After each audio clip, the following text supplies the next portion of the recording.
Fred, I think a very good presentation, and I wondered if some of the participants here have a question, or maybe our friends from Botswana Post. What is your comment, or how do you see the developments on the post offices and remittances?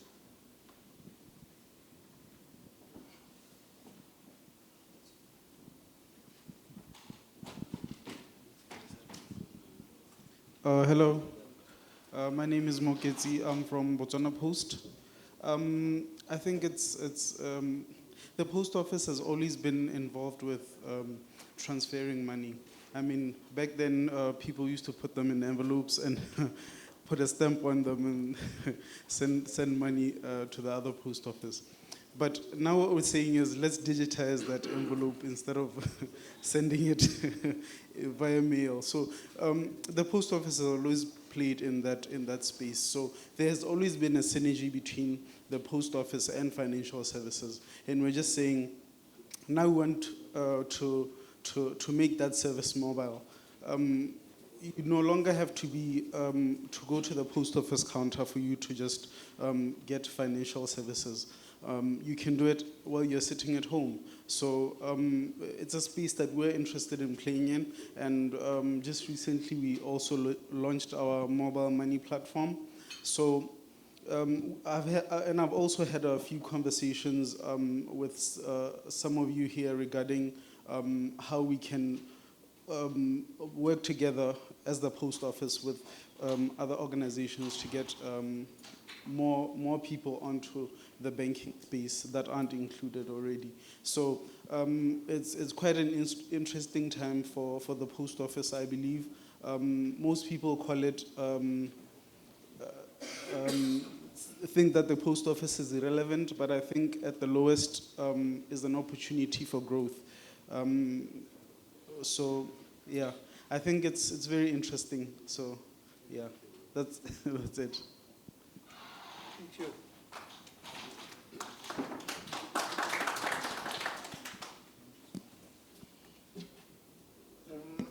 If I may ask the participants, do you have a question, or what would, if you look from an MTO perspective, what would encourage you, or what does encourage you to step into agreement with the post office? What do you think is the biggest hurdle to get into an agreement with the post office?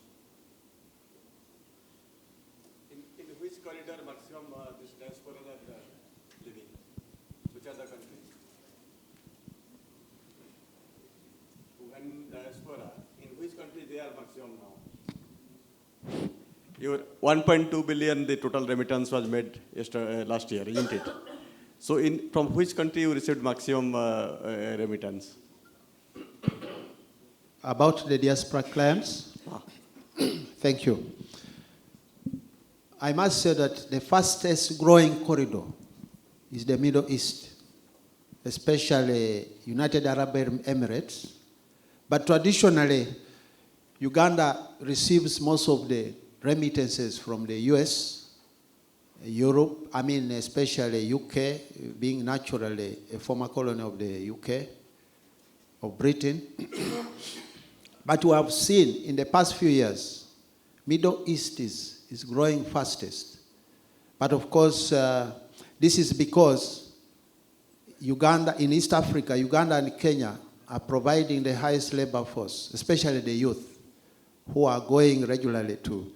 And the Ministry of Gender is now regulating that space, because previously illegal migration was happening. But now only licensed companies are allowed to recruit on behalf of the people in the Middle East. And we see that in the Middle East alone, Postbank has now about over 15,000 customers in the last 1.5 years. And we have seen a lot of demand happening. They are now demanding for additional services. They are saying, can you develop a product for real estate, for example? As a young man working in there, I would like to acquire land back home. So it's giving us an opportunity to develop more products which suit the needs of the customer.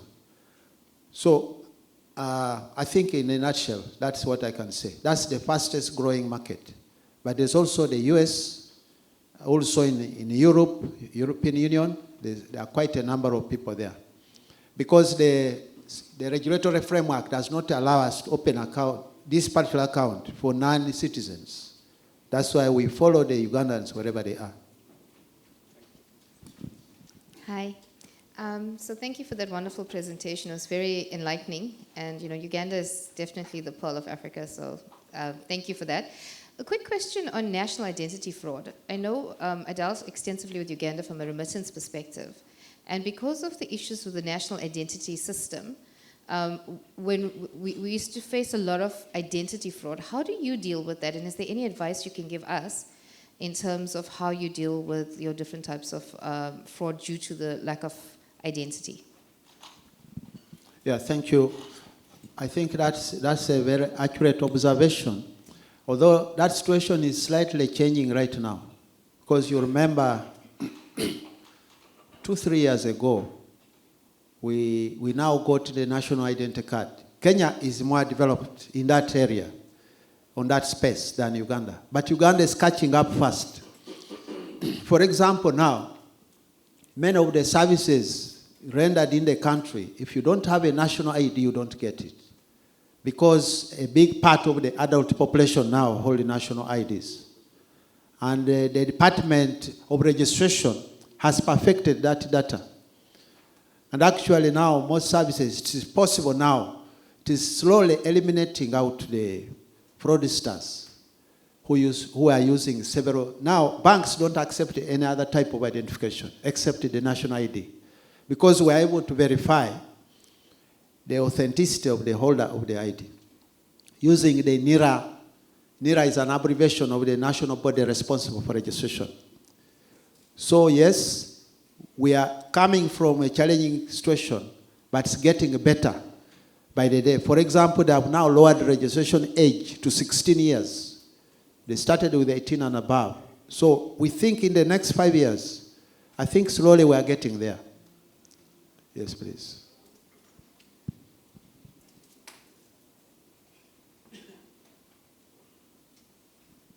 Yes, please.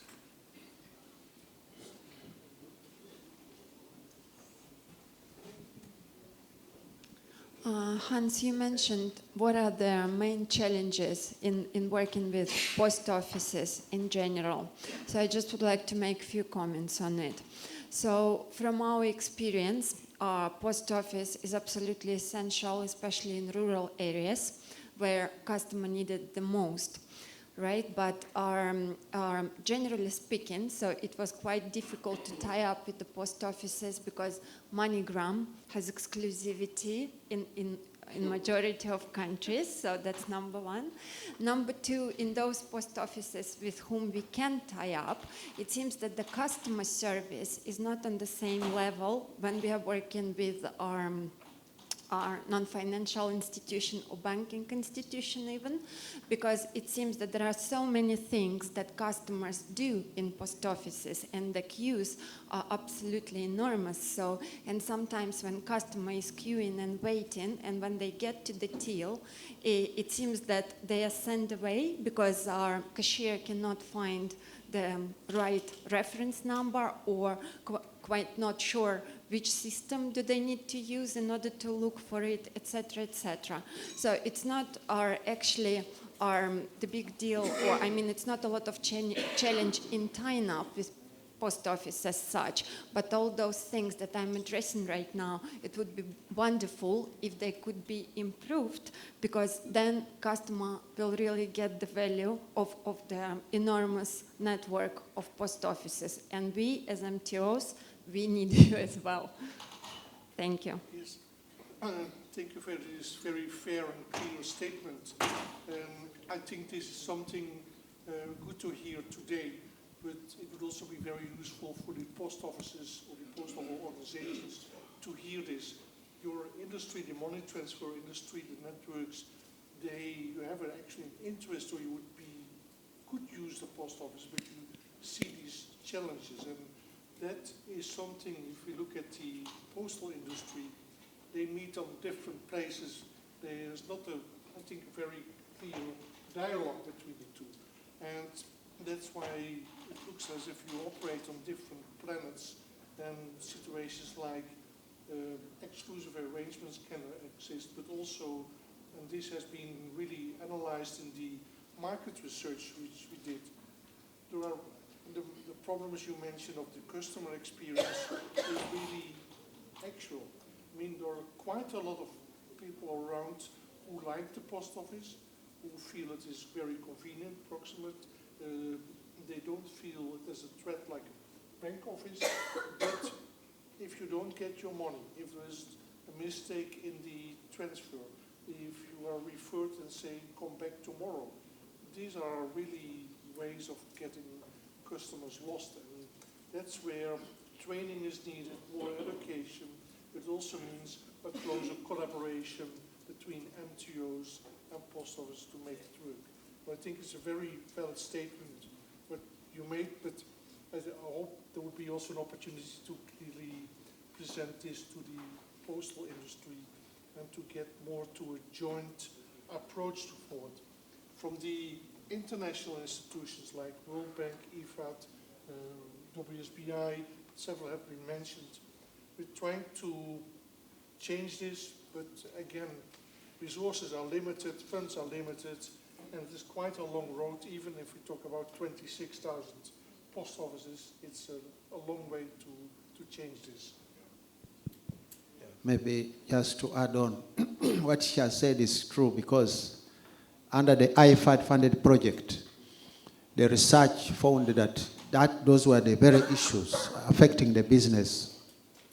Now, as a result of this, we have revitalized the services in Post Bank in our partnerships.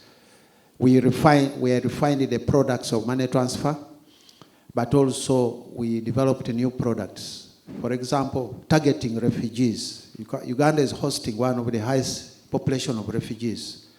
And we see that now refugees are preferring to go to post office now to receive their remittances from their relatives abroad. Because of this partnership, it has helped to reshape the quality of service.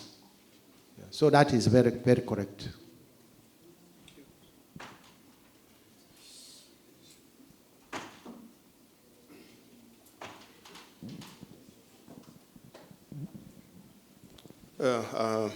Abubakar Dem. I would like to congratulate you for the dynamism that you have shown for Post of Uganda. I'm talking about this because we are used to work with post offices in Africa, and they have one of the most difficult, things that all money transfer operators and all the ecosystem is looking for is a network. Most of the post offices have big networks, and they have branches in rural areas deep down the countries where there is no banking. There is no banking, there is no bank services, and there is no bank branches. And I think that the post offices are the one of the pillars of financial inclusion if we want to push it in Africa, definitely. But in our experience, we have been working with most of the Western African post offices, and even in Kenya, Post Bank, we have been working with them, and most of the time, even if they have big branches, a wide network of branches, it comes up that most of the time they have liquidity issues. Those liquidity issues are the one killing the potential the post offices have. Most of the time, when you send money to a rural area where only the post office have a branch, the customer ends up to not be paid because there is a liquidity issue at the branch. What is sometimes very difficult for the customer sending to accept. So, what is the key success factor for Post of Uganda today to be so successful? Definitely. And is it management? Is it the regulatory environment? Or is it something else? Can you share your experience? Yes. Thank you for sharing this information. It's indeed, with Ghana, we recently introduced a project, progressed. We also understood that Ghana has about 660 post offices, which is a lot in comparison to the total bank branch network. And I think we upgraded about 110 post offices. And upgrading, we should really say this is a very modest upgrading. It means installing a PC, a printer, point of sale terminal, a cash terminal, cash box, alarm, training of staff, and getting some liquidity and cash management online so that central management knows I need to send a cash card there to have sufficient cash in place. That means that there's still a long way to go to modernize and upgrade the whole network, like now is going on in Uganda with, I think, 150 post offices in total. So this is, in dimensions, is to, and this is really one of the other challenges I would like to highlight to share with you. It's the capital expenditure, which is actually very limited if you think about this basic equipment. But the post offices often lack this kind of resources. And this is one reason why this is because they're still obliged to operate a mail service at very low rates, very low postal rates. All kind of quality standards need to be complied with, whereas demand has been falling. So they are operating on the one hand a business line which is loss-making and not subsidized by the government, and therefore actually taking the margin on the other business lines. And that's another concern, that in case you're looking at a post office, it's also, when you're looking at due diligence, then this is one of the first checks to take. Is our financial statements, are they audited? What are the results of the post office? And what is their capacity, or how can we evolve a partnership which can help them to make money, but to reinvest that money in improving their business, rather than to put money into a loss-making but really disappearing, obsolete service. This is, I think, one of the other challenges to be given attention to in working with the post office. Yes. And also, just to answer your question about how have we managed to go around it. The truth is, what you have said, you are spot on. The post office has liquidity challenges. But how we have managed under the current regulatory system of agency banking, we have appointed post office as our super agents. Now, one of the success factors for even mobile money to succeed is you must guarantee liquidity. When the customer comes, there must be money. Again, thanks to IFAD, they supported us with the vehicles to help replenish cash at post offices in a timely manner. So what happens is that they don't have to travel to go and bring money, thanks that we already have a fleet of mobile banking vans. So these outlets of the post office are helping us, our outreach to the customer. So we make sure that, first of all, cash is delivered in a timely manner. But number two, for you to operate an agent, you must fund your account as an agent.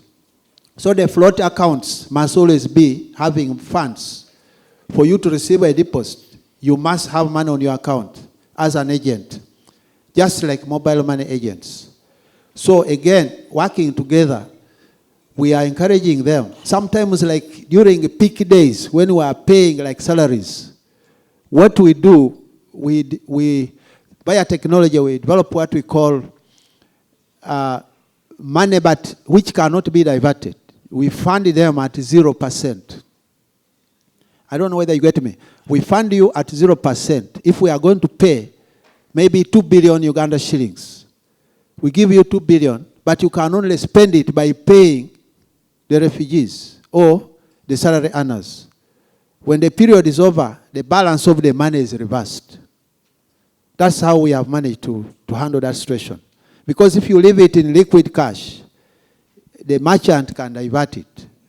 So somehow the post office, because on their own, their financial strength is not up to speed. So you try to shoulder that bit by providing a solution that can enable them serve. But they are able to earn from the margin because the commission goes to them. The satisfaction for Postbank is that our customers have been paid. I don't know whether you get me. So that way, that kind of partnership, that means the post office needs to partner with a financial institution which is regulated for it to succeed. And that's the project which the development partners approved to operate in Uganda. But it's something that can be replicated elsewhere. Thank you. Thank you. I think it's a very good discussion, and I hope there is increased interest in working with the post offices. If we can do anything for you or alert to you opportunities, we'll be happy to do so. I would like to conclude this session for today, and we're looking forward to the evening program. Thank you.